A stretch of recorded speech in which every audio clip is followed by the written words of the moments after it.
So I want to first start off by saying all praise to Yahweh, of course. Um, I love you all. To anyone who may see this, I hope that this information that I'm about to bring forth helps you, and I hope that it may mean something to you. So today we're going to be talking about a topic which most people probably wouldn't talk about because most people are, well, partaking in it. So the title is, why we must stop onanism. And what is onanism? Well, the common term that we use for onanism today is masturbation. So, in other words, why we must stop masturbation or why we should not be masturbating. That's what we'll be talking about today. So, we will be going from two standpoints. We'll be going from a literal standpoint, and also for those who are religious, we'll be going from a religious standpoint. For those who are not religious, when it gets to that part, you don't have to stay. But first, before we get to the religious part, we'll start with the literal part. So, first things first, we're going to be typing in the origins of masturbation. Very simple. So let me flip it around so you can see what we're looking at. Clean my camera off right quick. All right. The origins of masturbation. All right. So we see here it tells us that it was invented in 1712 and it was created, it says, born of, well, let me flip it around because I can read better. I'm sitting down. Let me go get some tissue right quick. I'll be right back.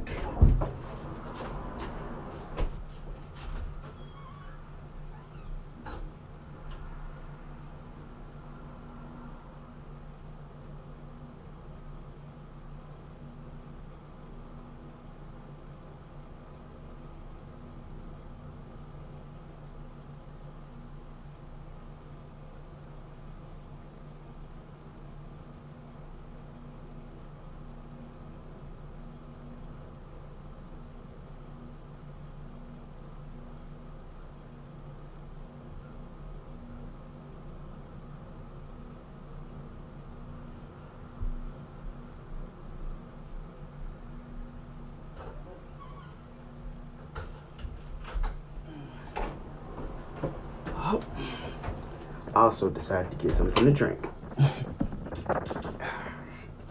So,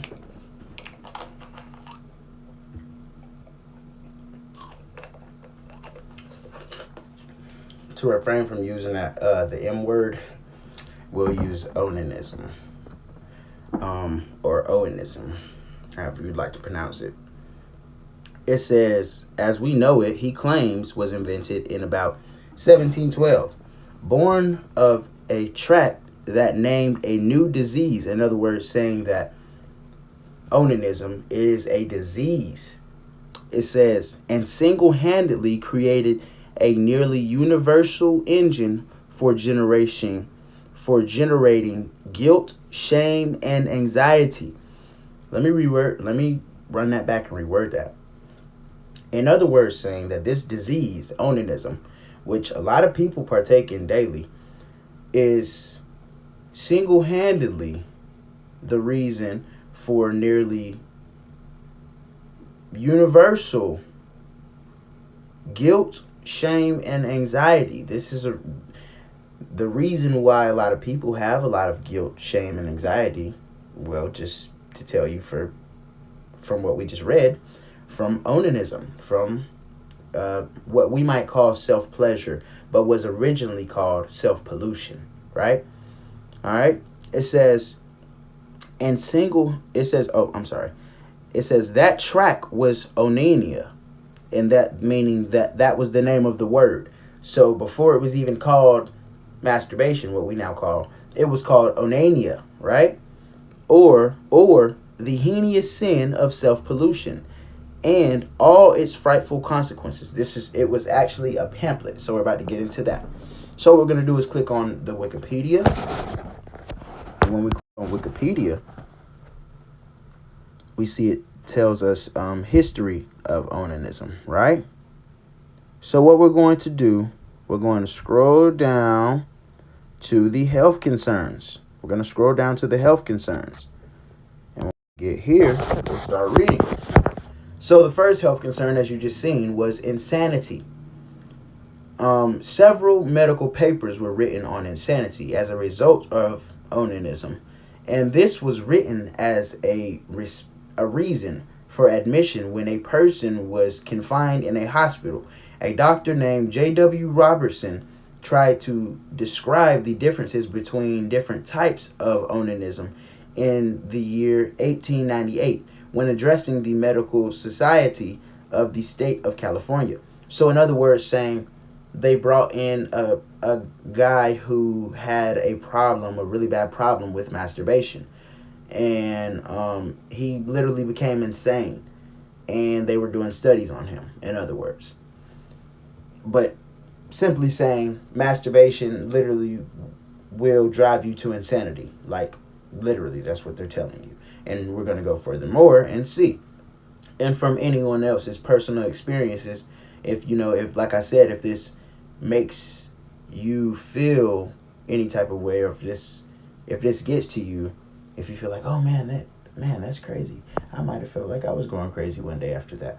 Well, maybe that's why.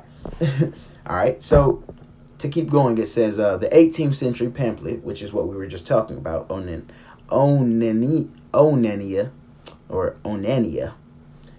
The first use of the word onanism, which is what we've been saying this entire time, to consistently and specifically refer to masturbation was in a pamphlet first distributed in London in 1716, titled Onania, or the Heinous Sin of Self-Pollution, and its fruitful consequences, in both sexes considered. Not just saying for the men, but also for the women. And it was another article I was reading on women's masturbation, and it said how the women masturbating is literally opening up portals for spirits to come through. Because we might believe that the women's semen or sperm is not really important, but really in reality it is. I mean, in fact, the woman, her system is very much important. It is very much important, even though her sperm might not be like the man's, which is bringing babies out or putting babies into the world. Her sperm is a fertilizer, which is why her cycle, it's fertilizing her, and when they have a baby, just go look into the woman's cycle of fertilizing. I don't want to talk too much about that. Try to keep it as PG as possible. But it's very interesting. Kind of like when the woman gives birth and the sac comes out, which the baby's inside of, it's called the placenta. It literally looks like the tree of life. We'll talk about that later, but you guys can go look this up. Go type in the placenta. Type in placenta, tree of life, and you'll see literally the placenta looks like the tree of life. And this is probably one of the good reasons why they will not let women keep their placentas. They take it immediately, like for the woman to keep the placenta, something that came out of her. She has to go through just the absolute most to keep it. It's ridiculous. And it's actually for the baby, which is also crazy.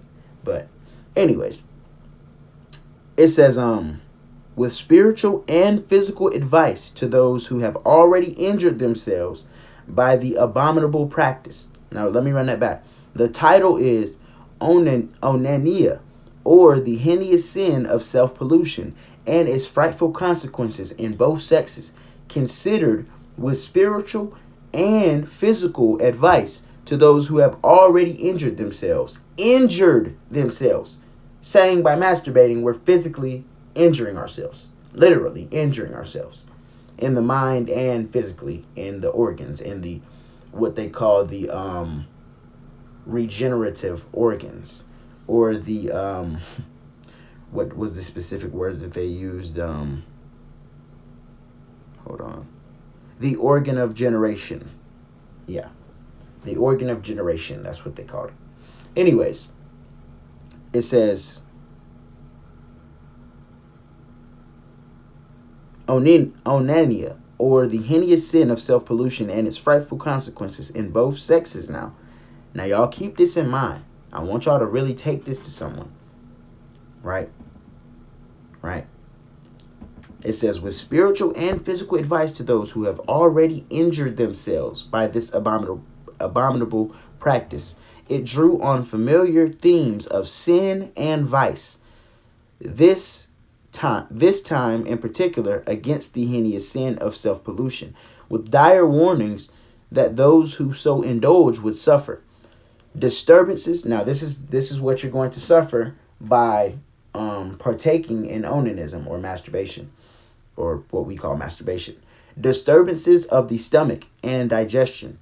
Loss of appetite or ravenous hunger. So disturbances of the stomach and digestion, meaning this is why you have a lot of stomach problems. You know, you might have to use the bathroom a lot, or you might not be able to use the bathroom at all. You might be constipated, you know, either or. It might be different for everyone. We don't know. Loss of appetite or ravenous hunger. You see how it can go both ways. You see how you can either be extremely hungry all the time, or you could not want to eat at all, you know, and just begin to lose weight. Vomiting, nausea, a weakening of the organ of breathing. So, in other words, weakening your lungs, literally. So, you know, we believe, or we know for facts that smoking is bad. You know, smoking literally, it literally clogs up your lungs. Just breathing in any type of smoke in general, doesn't matter what type of smoke it is. It's not good for your lungs to be breathing in, right? Well, it's also saying apparently that masturbation is also weakening of the organ of breathing. Let me flip this around for you guys so you can see this. I want you all to see this for you with your own eyes if you're not already doing the research for yourself by going and looking this up. But weakening of the organs of breathing, coughing, hoarseness, paralysis. So, in other words, saying, and this paralysis is really important. This is why a lot of times people might say, well, masturbation, after I masturbate, I can sleep really good, or I can't sleep without masturbating. This is why. It's because you have been, what do they call it? Endorphin. You've been letting off the endorphins in your mind. I hope that's the right word. But you've been letting off basically these signals in your mind, which are not supposed to be let off just at all times of the day, or at these times which we're just letting them off, you know. It's specifically supposed to be when you are trying to create or, you know, produce life. You know, of course, a man and a woman, you know, typical real stuff. Even to say, you know, oral, we're not going to talk about that too much, but that still would be technically considered onanism, literally. It still would be. But anyways, it says weakening of, and this is another reason too why some people might say they need to do the nasty to go to sleep. That means you need to take a break from doing the nasty for a while. You know what I'm saying? You need to take a break to build your energy back up, you know, and after a while of not doing this, you know, just taking a moderation break, you'll feel different, and you'll understand why it's very important that you try your best to restrain yourself from any type of what we would call sexual contact, especially if it's not for creating babies. If you're not trying to have a family, then you should especially be trying to refrain yourself, stay abstinent, you know, refrain yourself from doing the nasty or being nasty, you know, just for all my children listening, for all the kids listening to this, them or that might see this. Okay, so It says weakening of the organ of generation to the point of impotence. Weakening of the organs of generation to the point of impotence, and impotence meaning not working anymore. So literally, you're weakening your vaginal area or your pelvic area by doing this, right? You're weakening yourself, right? And to the point of why, so say why in America, we know people to be maybe about 40 years old, 30 years old, and their stuff stops working. They physically stop working, right? And this is a lot of the times because of overuse of your stuff. So we want to limit how much we're doing these things, okay? It says lack of limbo, meaning, for the adults who know, getting it on, lack of being able to get up. We know what we're talking about, right? Back pain, physically, back pain. Disorder of the eye and ear. You messing up your eyes and ears. Bruh, hold up now. And we still going. But now, just hold up now. We need to run this back right quick. You mean to tell me, this is most definitely why they said, masturbation is a disease and you're harming yourself by doing this. Like, you're destroying yourself by doing this. Now, we're just going to run back some of these things that we're doing to ourselves by partaking in masturbation.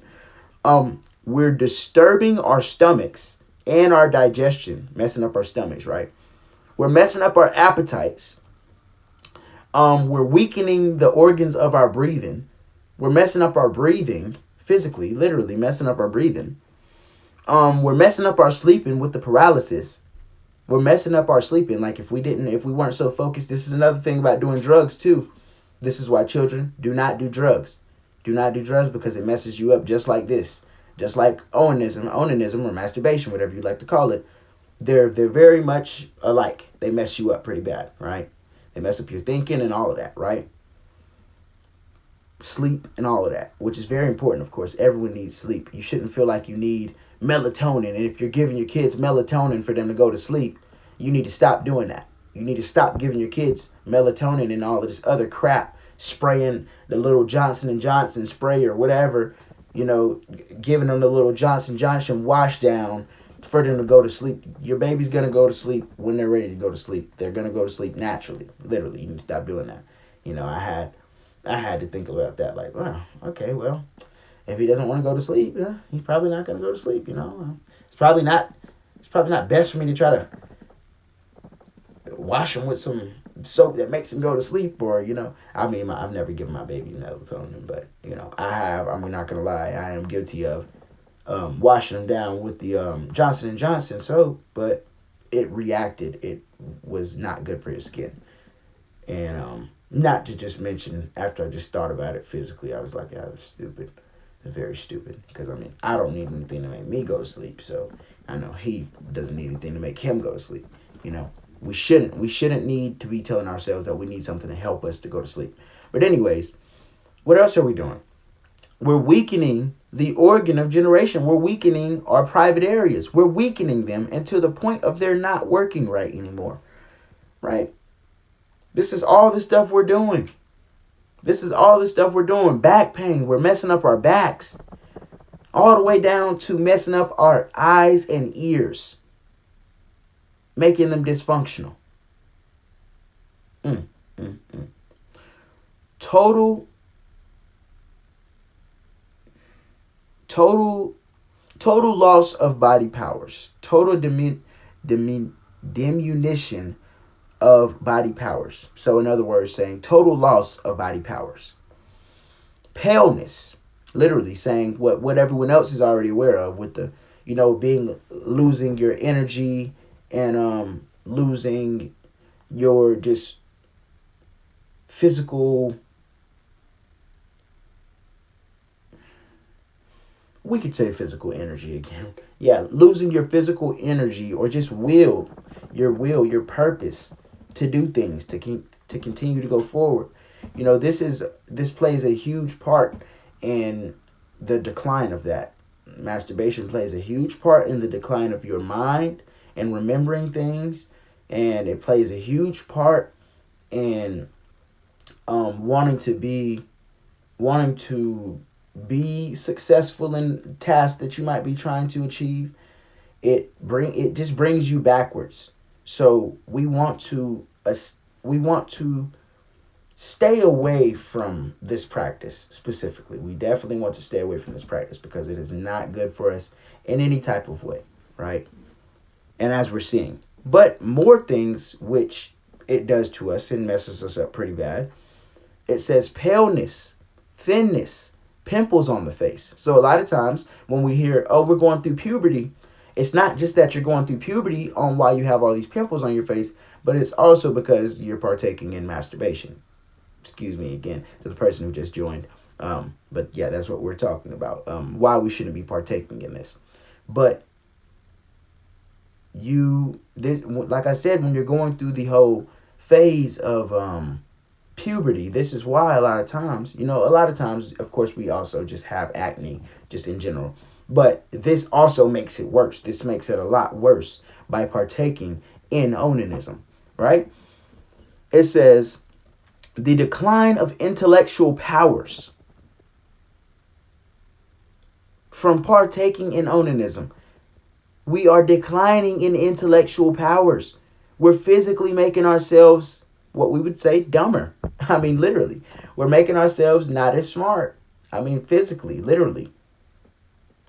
Next, it says loss of memory. We're making ourselves very forgetful.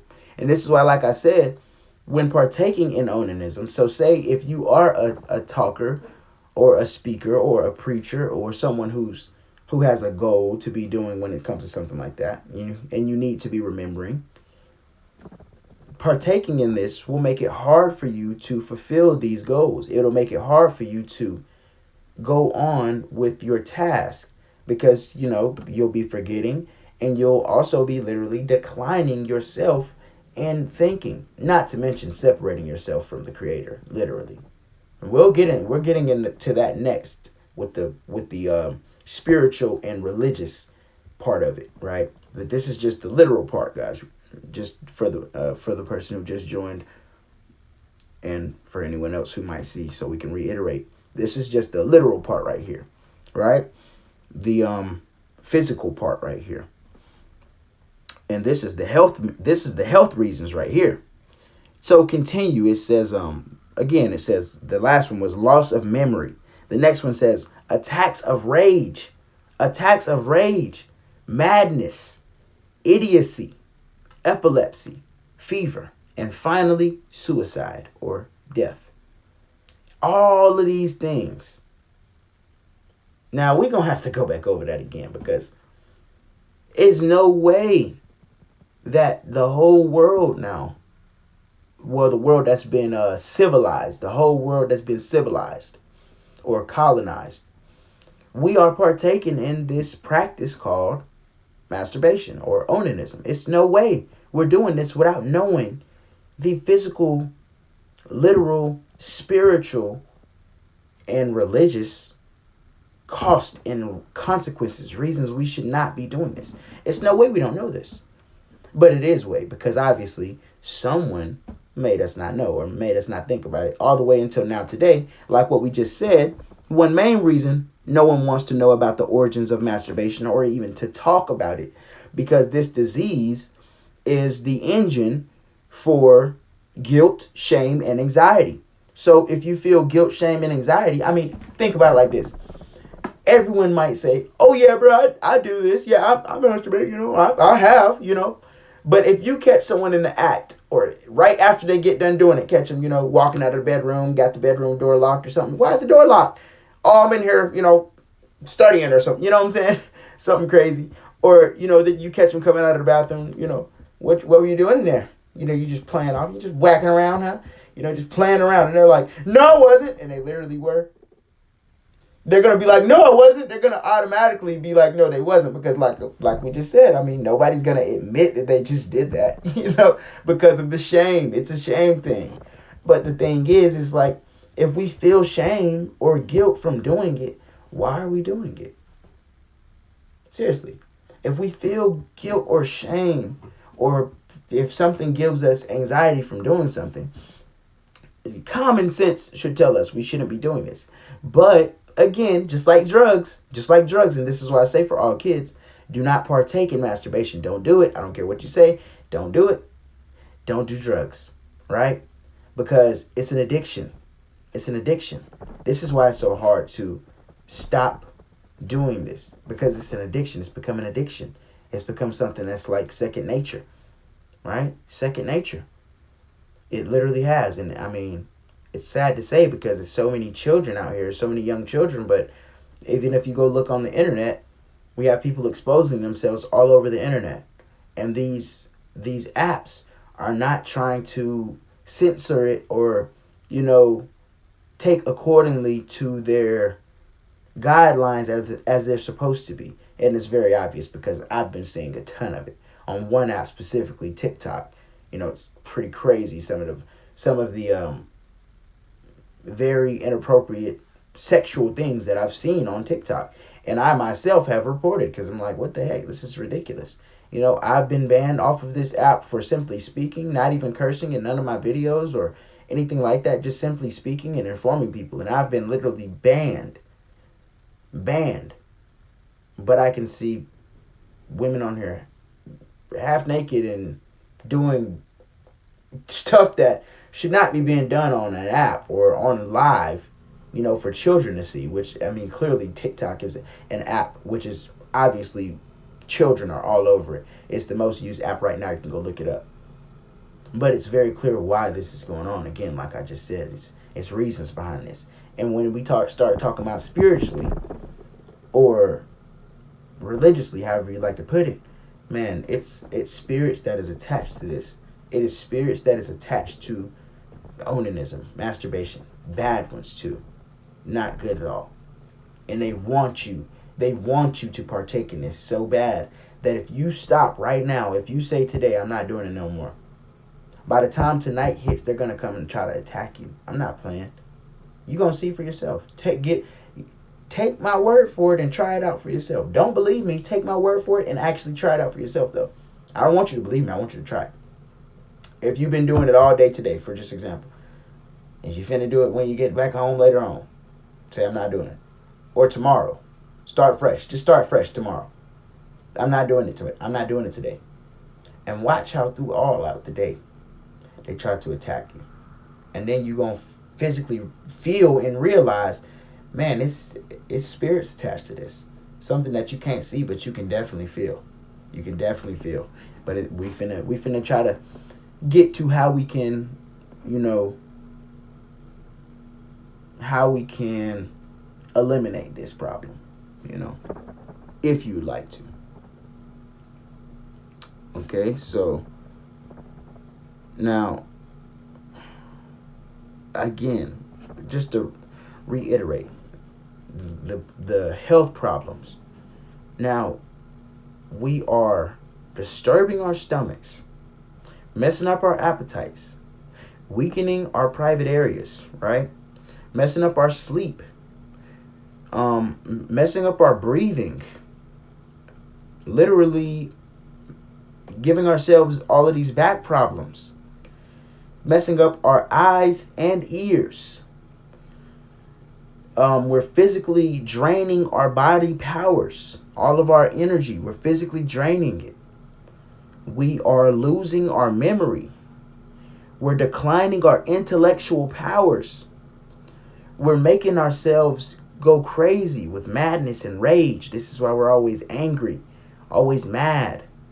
We're making ourselves, it says idiocy, we're making ourselves idiots. We're making ourselves less sharp, less smart, less resourceful.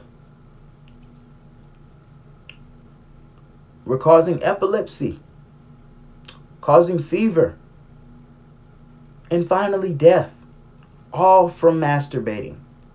And this is the health reasons why we shouldn't. We can keep going and talking about this, but like I said, we're going to try to make this, we're not going to try to talk about this too long, right?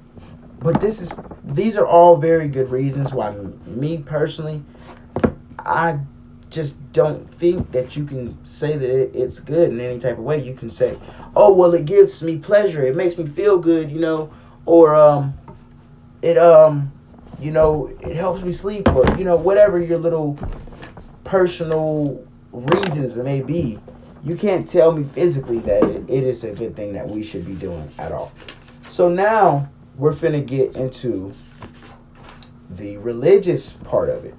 Now we're finna get into the religious part of why we should most definitely stop partaking in onanism, or what we call masturbation. So the first thing we're gonna do is go to some verses. So the first Bible verse we're gonna turn to is Matthew 5:27. And again, for those who are not religious, if you'd like to stay, feel free to stay, of course. And if you're not, then you can leave. I don't want to disrespect anyone's beliefs or anything like that. But Matthew 5:27, and it says, "You have heard that you shall not commit adultery." And for those who are not familiar with adultery, well, adultery is having intercourse, having sex before marriage, right? And this would be just in general, or having sex out of marriage. Anything around having normal, creation. And in Genesis, it makes it very clear what being married truly is. Being married is as soon as you enter yourself inside of a woman, lose your virginity on both ends. This is marriage, regardless of how you like it or not. I mean, how we look at it today, if we're talking biblically, according to the book of Genesis, the first book of the Bible, this is what it says, literally. So, and this is why when you lose your virginity, you typically will never forget that person, because in our reality, this is the person that you were supposed to be connected to, reality. But just now with the way that today's society is set up, it's rare for that to happen. It's rare for people to even keep their virginities now today, which is very sad, because we have this older generation of people who should be definitely setting a better example, but they're setting a very poor example, and we're not telling the younger generation why it's very important to keep their abstinence. But if you are a virgin and you watch this, I want you to know, screw what anyone else has to tell you. Don't feel ashamed. Stay a virgin until it's time, until you feel in your heart that it's time, until you know that this is the person that you want to be married to and spend the rest of your life with. Stay a virgin. I'm Zion. I approve of this message. So, again, Matthew 5:27. You have heard that it was said, you shall not commit adultery. Right? But I tell you that anyone who looks at a woman lustfully has already committed adultery with his heart. That's deep right there. And that was Jesus saying that. For my people who believe in Jesus, for my followers of Jesus, Jesus said, if you even look, and this ain't just for women, obviously it's men too. So for the women who go, oh, well, it's what y'all be saying, it's sweatpants season. Yeah, y'all know what I'm talking about. Yeah. Same thing when the men say, oh, it's sundress season. Oh, it's sundress season. I'm not gonna lie, I used to be guilty of saying the same thing. I used to think the same exact way when I was a boy. I'm grown now. I'm too old to be sitting here looking at every woman that passes me by lustfully. You know what I'm saying? I have a whole wife. I have children now. I have better things to do, But, for those who are in that mindset, because even you'll still even see, like I was just saying, older generation of men who still have these disgusting mindsets. And I'll just say it, that's what it is. It's a disgusting mindset. For you to look at women as pieces of meat is disgusting, because women are not pieces of meat, okay? Women are humans just like us men, so we got to start respecting them and looking at them as so. Even if the women do not look at themselves that way, because I know now today we'll say, well, she don't treat herself like a woman, so I'm not treating her like a woman either. Well, it's not for us to decide, if she treats herself like a woman or not, because regardless, now if you meet a good woman, she's not going to sit here and bring up your past or think about what you did in the past. But us as men, it's kind of hard for us to let that go or not to think about what they did in the past, even though a lot of times what we did in the past is 10 times worse. We just gonna be honest here, But it says, when you look at a person lustfully, thinking about doing nasty stuff with them, it's committing adultery out the gate in your mind. So with that being said, obviously masturbation, obviously is from you looking on a phone at people doing stuff or people solo doing stuff, whatever you preference, right? You're watching someone doing this and you're arousing yourself. Not only are you just looking and thinking, but you're also looking and acting. Ooh. So that's got to be even more of a problem according to what Jesus said. You know what I'm saying? Now, the next verse we'll go to, the next part of the Bible we'll go to, I should say, is the Old Testament, because that was the New Testament. Now we'll go to the Old Testament. And this is the book of Genesis. So we'll be talking about this character named Onan. Onan. His name is Onan. Onanism. Get it? Let me show you guys how it's worded. His name is Onan. Look at this. Now, y'all tell me. Now, as I've already shown a lot of you from religious synchronism, you're going to soon see that the people who created these books, we really didn't know their true purposes or meanings behind them, which is why we will see so much religious synchronism. And I'll be happy to expose that, whether people like it or not. I mean, and it's going to be pretty hard for a lot of people to accept, but we have to understand we've been cast spells upon, especially if you speak English. That's why we say, don't say curse words, but the start of English is spelling. The start of English is spelling. If I say D-O-G, I just spelled dog. Curses and spells are the same thing. Anyways, it says, but Onan knew that the child would not be his. So, hold on, let me just go back a little bit. Then Judah said to Onan, which was his child, sleep with your brother's wife and fulfill your duty to her as a brother-in-law to rise up offspring for your brother. And the woman he was supposed to be doing this with was supposedly wicked or whatever. So, he didn't want to do it. Keep on to go. It says, but Onan knew that the child would not be his. So whenever he slept with his brother's wife, he spilled his semen on the ground to keep from providing offspring for his brother. And it goes on to say, but what he did was wicked in the sight of the Lord. So the Lord put him to death. And it's pretty clear right there. We should not be spilling our seed on the ground. If we're going to talk biblically, if we're going to talk just from the Bible, right? These are just 2 verses. But we're going to keep going with this, right? We're going to keep going with this. The next part we'll be talking about will be out of the 7 Noahide laws. So law number 4 is sexual transgression. And it's pretty simple to understand that. Right? It's what we just was talking about. Anything that is not normal, a man and a woman creating a baby. If it's not that, then it's considered sexual transgression or adultery or sexual immorality, right? Which are obviously not good things. So, furthermore with this, we'll be talking about the angel of lust or the demon of lust. Because it's actually, like I said, it's been depicted a spirit of this. Not saying the spirit is true or false. Not saying, any of this is true or false. It's whatever you believe, But it's actually been a spirit depicted from this. And it stems from the Ars Geotia. The Ars Geotia or the Ars Geos. Yeah, which is the 72 names of demons. Right? Which is correlated with the 72 angels of Hashem, which, I mean, the 72 angels are supposedly supposed to be against them. But by reading these books, these lost books that we'll be going over, we'll learn maybe that's not so true. Very crazy. But it goes on to say 72 sigils. Oh yeah, let me show you guys this. It's also 72 sigils, right?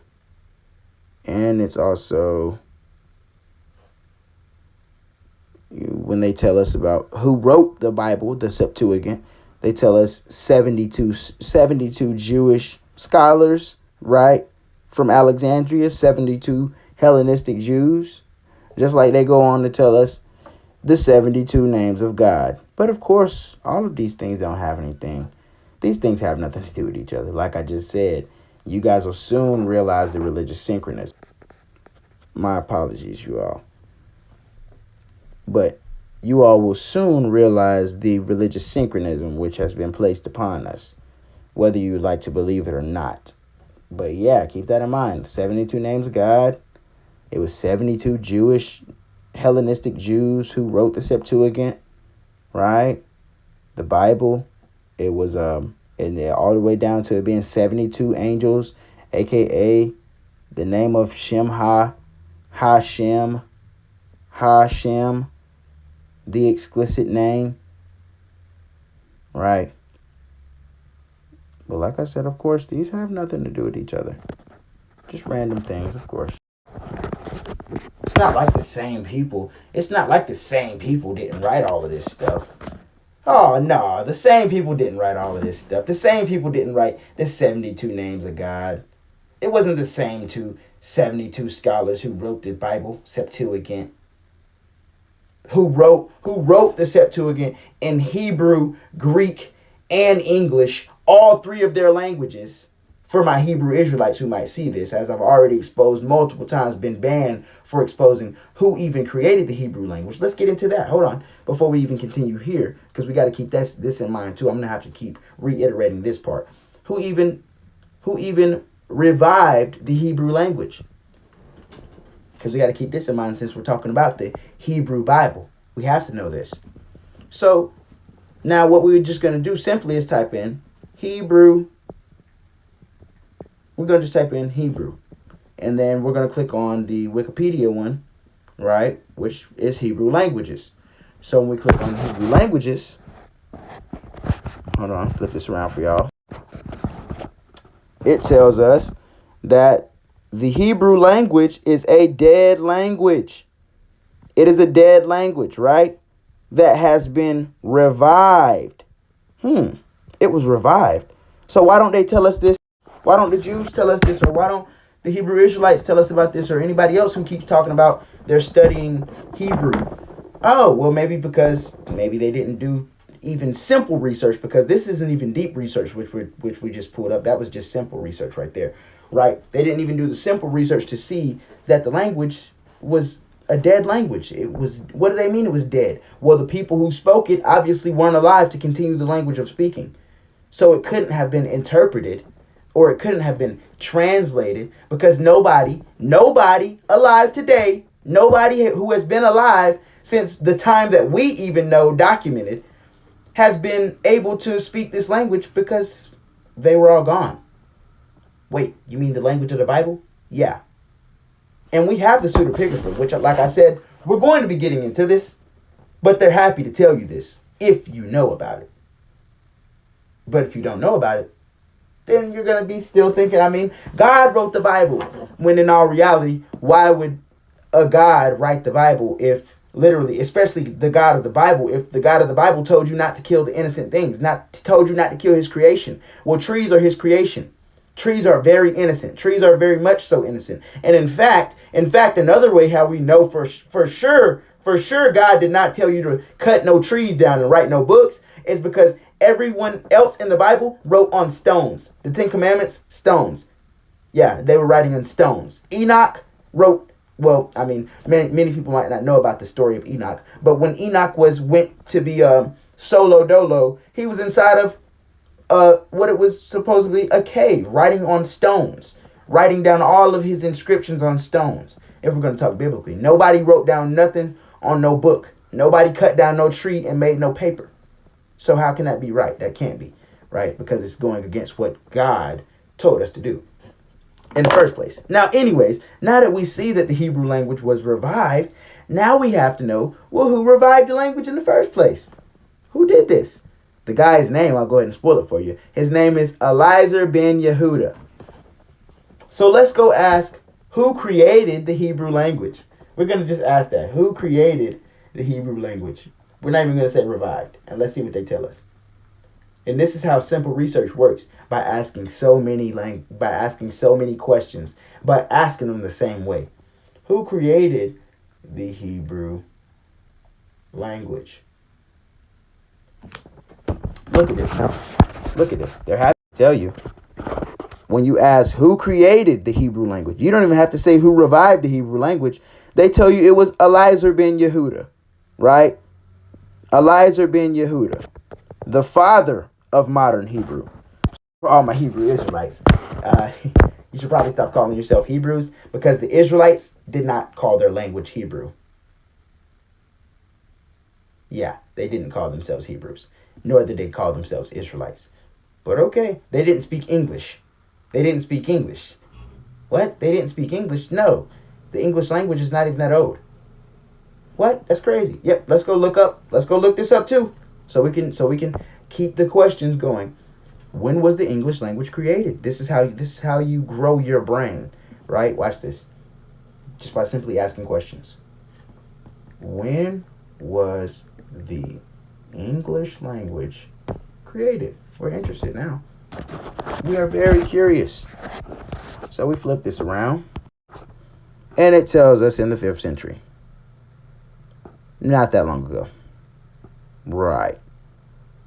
Not that long ago. And it was a language influenced by Afrikaans.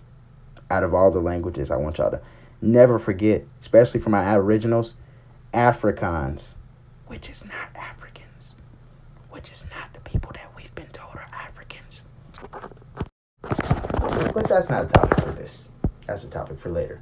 Anyways, making it very clear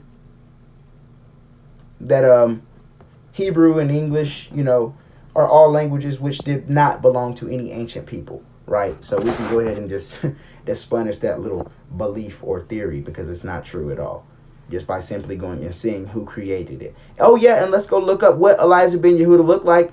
Let's go look him up, and let's see if he was of copper color, or if he looked like what the so-called Israelites, what we believe they look like. Now, if everyone says that the Israelites were black or dark colored, right? And obviously no one could be black, because this is the color of black, and I've never seen any person with the skin color that I'm wearing right here, or even my hair. Never seen anyone match this color, never in my life. But anyways, let's see what Eliezer ben Yehuda looked like. Let's see what this guy, where he was even from. Oh, this is Eliezer ben Yehuda. This is Eliezer ben Yehuda right here. Where was he born at? Where was he born at? You guys should know this now. The guy who created Hebrew, he was Russian. Real talk. He was a Russian guy. Yeah, go do your research on him, especially for all my Hebrew Israelites. He was Russian. Yeah, you see? Russian Empire. Yeah, there we go. Anyways. Yeah, of course. Zoom in to make it bigger. Okay, I'll zoom in for you. Gotcha. Let me zoom in for you. Let me try to clear up the screen, because it's kind of blurry.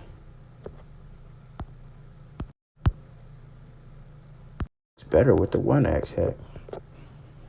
Maybe if I pick up the tablet, it might look better. I don't know, it's like shaking. I don't know what's wrong with it. I apologize. But I want you guys to go tap this in on yourself. Tap on the screen to make the blurriness go away. I've been trying to do it, but it hasn't been working for some reason.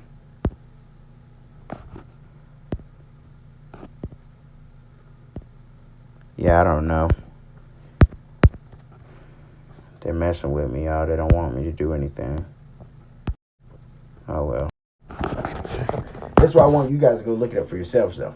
I want you all to go look it up for yourselves. I appreciate the help, though. I definitely do. I don't know how to really work this one yet still. But now, back to the whole purpose of what we were first talking about. The 72 demons, or the 72 letters of God, or the 72 angels, 72, whatever you'd like to talk about. But the 72 demons, and the specific one we'll be talking about from the Archgeos, his name is Asmodius. But another thing I want you guys to know about the Archgeos, or the angels and demons, is they are illustrated just like the kingdoms, which we now know today, the European kingdoms. So we have kings, the kings of hell, right? We have kings, we have the dukes. Now, and what do you mean? All of this? We know what kings are. Hold on. Let's see if we can pull up dukes.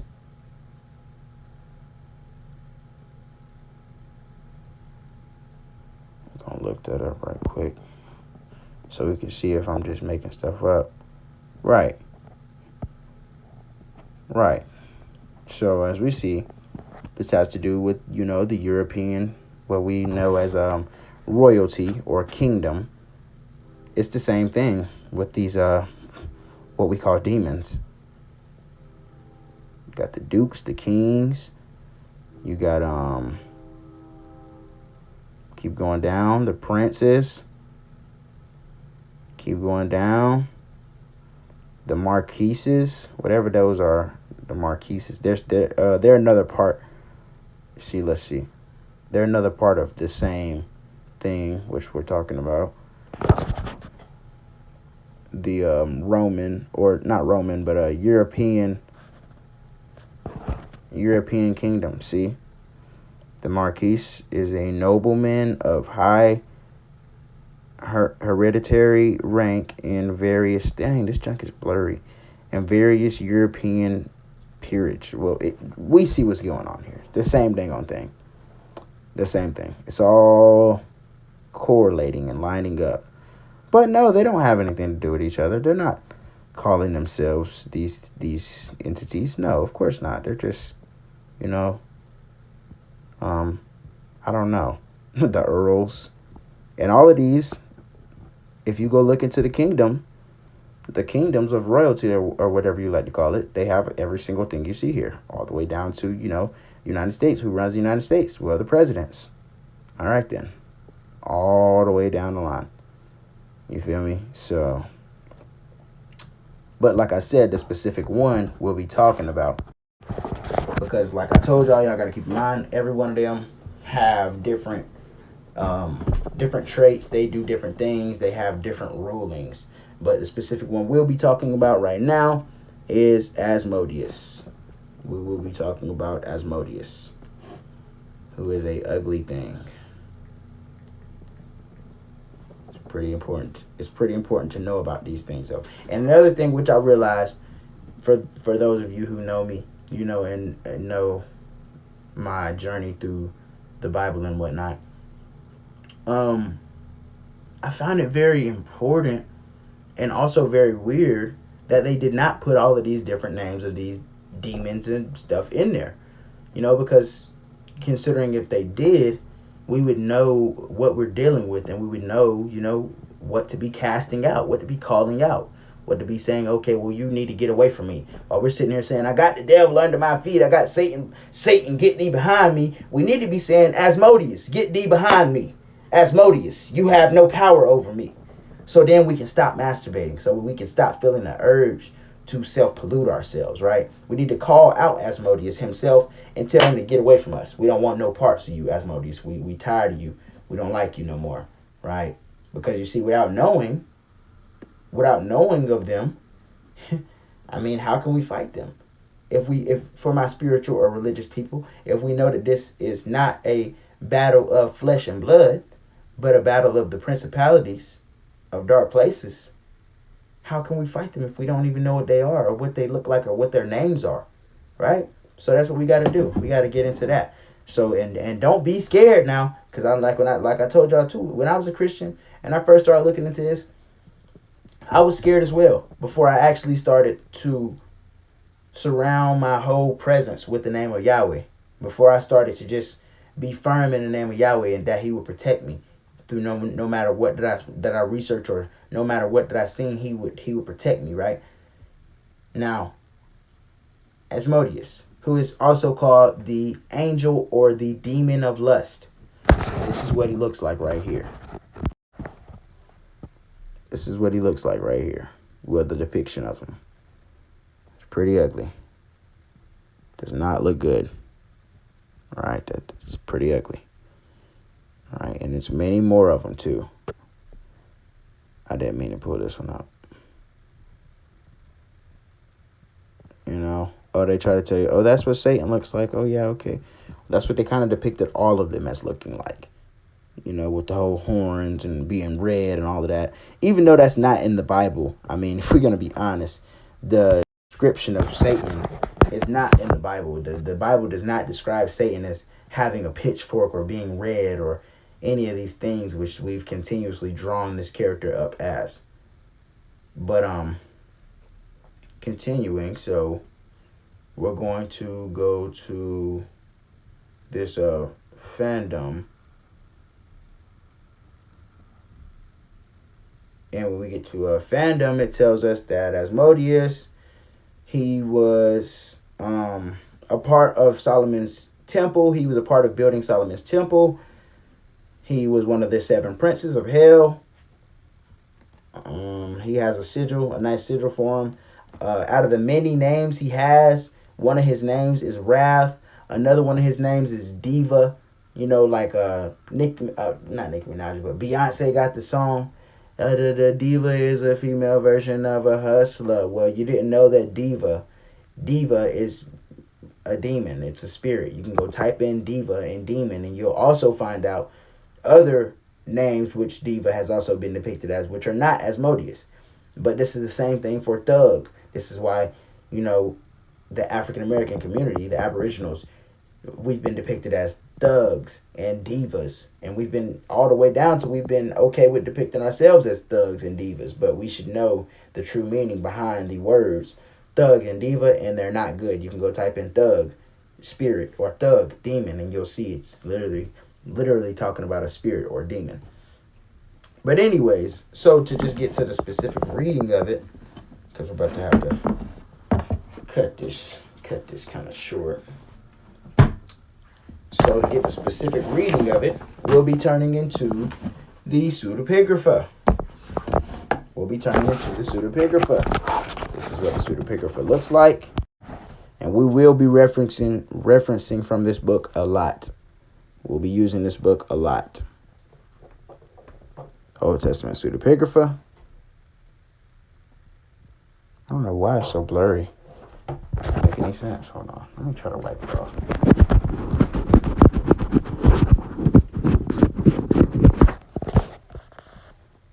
I don't know. It didn't help it. Anyways. Oh, there we go. Tap it. So, what we'll be doing, we'll be turning in the book, of course. And the book we'll be turning to is the Testament of Solomon. The Testament of Solomon, as we were just talking about, you know, Asmodeus was ruled by Solomon. He was under the rule of Solomon, which also should be in the Bible. It should definitely be a part of the Bible. They should definitely not taken this out of the Bible, because, I mean, it would have, for all of my religious people, it would have helped us in so many ways for us to have this specific part in the Bible, you know, to just know about these demons and stuff. And we'll just get to understanding why from just specifically reading from Asmodeus. But I'll tell you a few more demons that Solomon interrogates. He interrogates Arrhenius, Beelzebub, Arankles,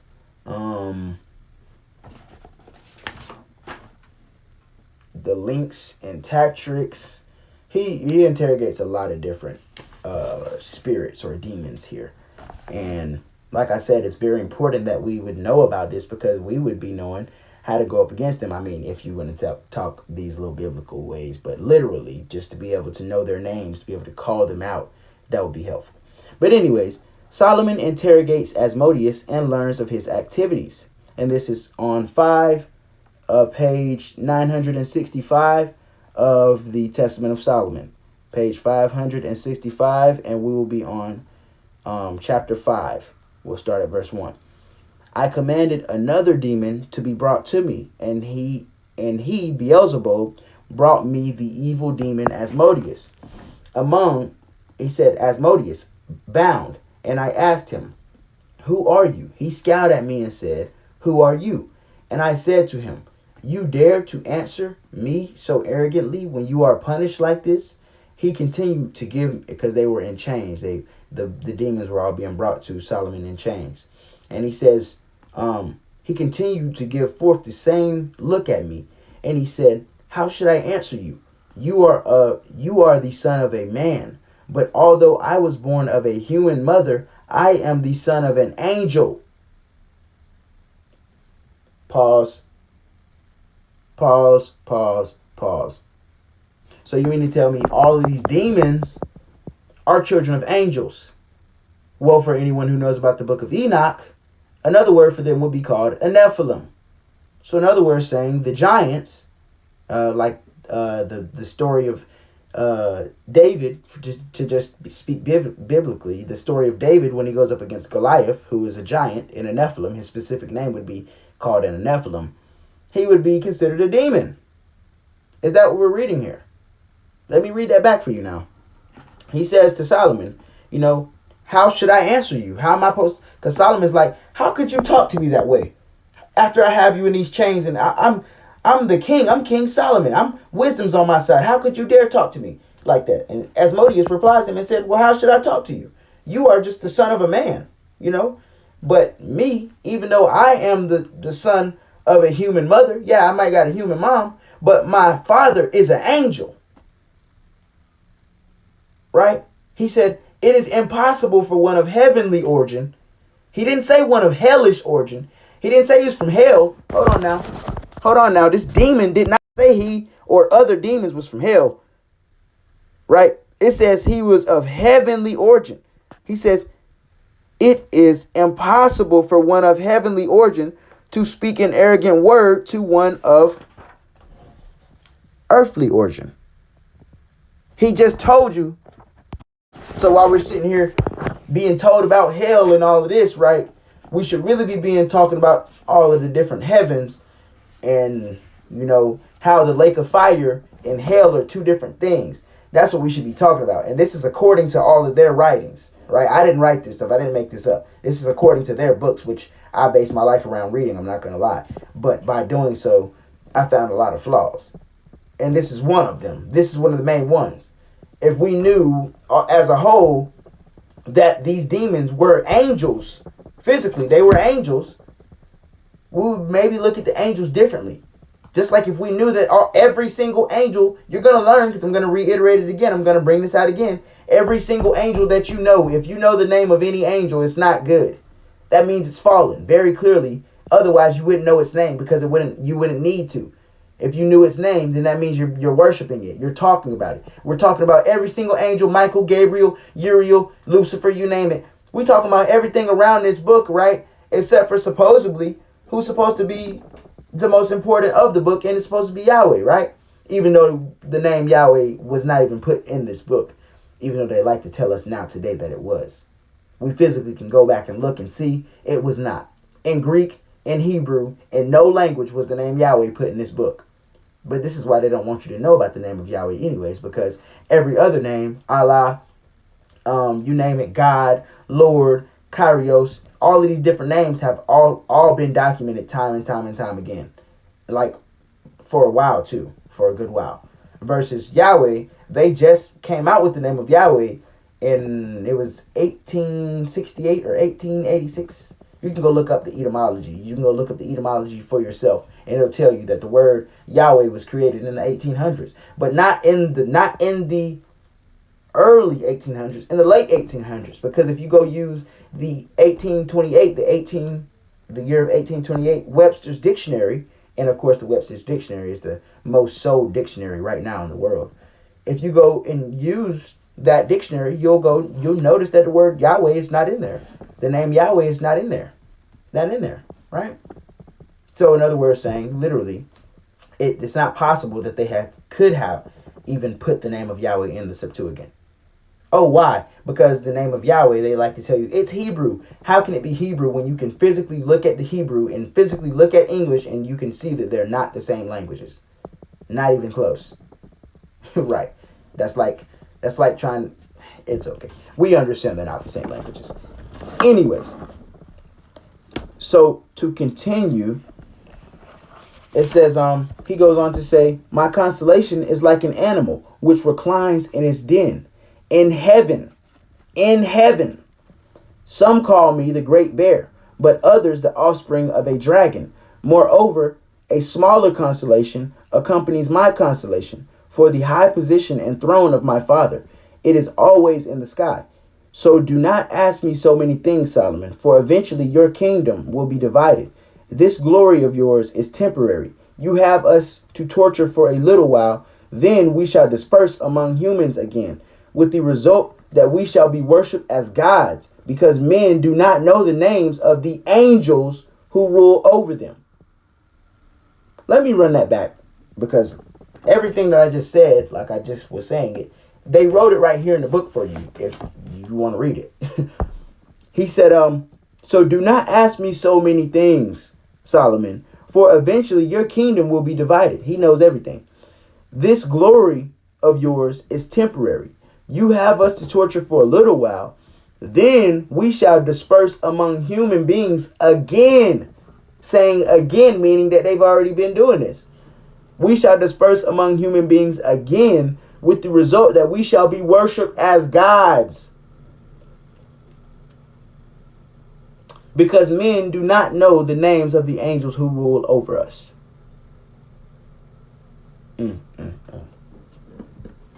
What do I mean right here now? What is going on right here?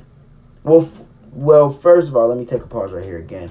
And I know this might not be necessarily having to do with this, but it will be having to do with what we will be talking about in future reference. So the name Lord, literally, or not Lord, but the name God, which is Elohim. Elohim literally means Damien or demon. How do we know this? So we can get some understanding on why this is even being said like this. Elohim tells you from the Interpreter's Dictionary of the Bible, Volume 1, page 817, we find the information that El or Elohim simply means demon, from Damien, the Hebrew equivalent of demon. And you guys can go type these words in yourself, and you will see this for your very own selves. Elohim is also for words used like Baal and Adonai, right? And this is all Canaanite works. All Canaanite works. So the reason why it says, that they will be worshipped as gods is because that's what's been going on. We've been worshiping them this whole time. And this is why, like I was saying earlier, these things have become addictions to us because we've been worshiping them. That's as simple as I can put that. And he says, goes on to say, when I, Solomon, heard these things, he says, when I, Solomon, heard these things, I bound him with great care. Then I ordered him to be flogged with a rod and to defend himself by stating his name and reporting his activities. The demon stated, I am Asmodius. I cause the wickedness of the men to spread throughout the world. I am always hatching plots against newlyweds. I mar the beauty of virgins and cause their hearts to grow cold. I said to him, is that all you do? He said, I spread madness. He said he spreads madness. Hold on now. Asmodius said he spreads madness. Let's get back to this history of masturbation right quick. And let's see let's see. Now watch this. Let's see what the correlation here is. Let's see how they're aligning. Because when we get to the history of masturbation and we go to the health concerns, out of all the things it says, I'm going to turn it around for y'all. It says it causes madness.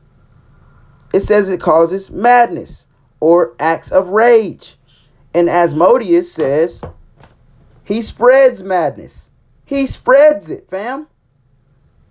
So as you see the correlation, Asmodeus is the one not just him, but the not knowing of him. He's one of the main reasons why we're doing this, why we're partaking of this spell that's been casted on of him. I wouldn't even say by him, because someone created the character of him, right? He didn't just come out of nowhere. Someone, and if we say, oh, well, he wasn't created, he's real, well, someone invoked him. Someone called him out. He was not just here. Someone specifically called on him, literally, right? Which is why he has sigils, which is why every single rest of one of these Archgeos demons, or 72 demons, 72 angels, the angels even have sigils. They all have sigils, so you can call on them and invoke them if you like. Not telling you that you should, but just telling y'all how the spell of Onanism has even been cast upon the world. And to just go ahead and tell you guys, if we're going to go even more biblically and talk about why it's going on, because it is child sacrifice. It is physically child sacrifice. Literally child sacrifice. Which in the Bible makes it very clear that Baal, as we just said, Elohim, Baal would like nothing more than child sacrifice. That's what they were doing in the entire Bible, sacrificing their children to Baal. Sacrificing their children, literally. And it's happening again. It's happening again, just like the Bible says. There's nothing new under the sun. But he goes on to he says, I spread madness about the women through the stars, and I have often committed a rash of murders. So, in closing, it's all on you. I'll just finish by saying this. It's all on you to continue to partake in masturbation if you like to, or onanism, as we just learned. But if you are seriously trying to go forward, or you're trying to achieve higher things, it is best that you do not continue to partake in this. If you are, and if you are not partaking in this, that's great. Do not start, because it is very detrimental. And if you believe in God or the Creator, I say Yahweh because that's the name of the Creator. If you go look up, what is the name of God, you'll find that out. Or what is the name of the Creator? What is the name of Creator? You'll find that out. But if you're trying to please Him, you definitely don't want to do this, because this is one main thing which is separating us from Him. We are physically separating ourselves from Him. Why? Because, again, just like the cutting down of trees and reading and writing books, they weren't doing this in the Bible. The reason why they weren't cutting down the trees, obviously, is because it was of killing innocent things. That would have been killing of innocent things. Which is why we'll be also reading, and we'll be reading from some of the Maccabees and stuff, and we'll learn that some of the Israelites would not eat meat. They would not eat meat because it was a Gentile custom, right? They wouldn't do it. They said that they'd rather die than eat meat. They'd rather die than go to the gymnasium. They'd rather die than call on these other guys. They'd rather die, right? And this is what you guys should just keep in mind. So masturbation has not been here forever, and it is very possible to stop doing it. It's very possible to retain your semen. Is very possible. It is very possible to keep your mind strong. Another verse which I like, a very good one. This is another thing I say. A Proverbs a day keeps the enemy away, right? A Proverbs a day keeps the enemy away. And the reason why is because there's 31 Proverbs, 31 days in almost every month. So for every day you just read one, and it should give you something very good. If you're seeking for it, if that's what you're really seeking for in your heart, you're gonna find it. So the one verse that I wanted to give y'all was yesterday's actually, but it was from 24. It's Proverbs 24 verse 10. It says, "If you faint in the day of adversity, your strength is small." If you faint in the day of adversity, your strength is small. Now, what does that mean? We'll just tie it up with what we're saying right now. So, when you about to go and masturbate, part of you gonna tell you every time you about to do it, don't do it, no, don't do it, don't do it. If you go against that voice that's telling you not to do it, your strength is small. You're weak. You need to strengthen yourself. You need to strengthen your mind, strengthen your body, right? Because that means that you're weak. But like I said, you said semen retention is the way to connect to Yahweh, the Creator. Absolutely right. I absolutely agree. But I love you, and I hope you all have a blessed one.